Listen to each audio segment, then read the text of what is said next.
నమస్కారం. నా పేరు మొహమ్మద్ అస్లాం. నా సొంత గ్రామం తాడూరు. నేను ఇక్కడ పెద్దపల్లిలో పశు వైద్య సహాయకునిగా జూలై 12, 2018లో జాయిన్ అయ్యాను. గత జూలై నెలకు 6 సంవత్సరాల కాలం పూర్తయింది. అయితే నేను చేరినప్పటి నుంచి కూడా ఈ పశు వైద్య భవనం శిథిలావస్థితిలో ఉన్నది. నా డ్యూటీ సమయం వచ్చేసి ఉదయం 9 గంటల నుంచి సాయంత్రం 4 గంటల వరకు. నేను ఇంట్లో కంటే ఇక్కడే ఎక్కువగా ఉంటాను కాబట్టి నా సొంత డబ్బులు ఖర్చు చేసి దీన్ని మరమ్మతులు మరియు పెయింటింగ్ చేయించడం జరిగింది. ఇక్కడ నేను ఒక్కనే సిబ్బంది, నా కింద అటెండర్ లేడు. ప్రభుత్వం నా యందు దయ ఉంచి ఒక అటెండర్ పోస్ట్ని ఇక్కడ క్రియేట్ చేసి ఒక అటెండర్ని ఇస్తే ఇంకా మెరుగైన వైద్యం అందించడానికి వీలవుతుంది. నా పట్ల ఇక్కడ రోజుకు వచ్చేసి ఆసుపత్రికి 40 నుంచి 50 మంది పేషెంట్లు పశువులను తీసుకొని రావడం జరుగుతుంది.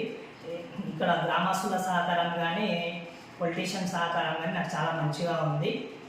ఇది నాకు ఎల్లవేళలా తోడుగా ఉండి సహకరిస్తున్న పెద్దపల్లి గ్రామ రైతులకు, ప్రజాప్రతినిధులకు అందరికీ పేరు పేరున నమస్కారాలు.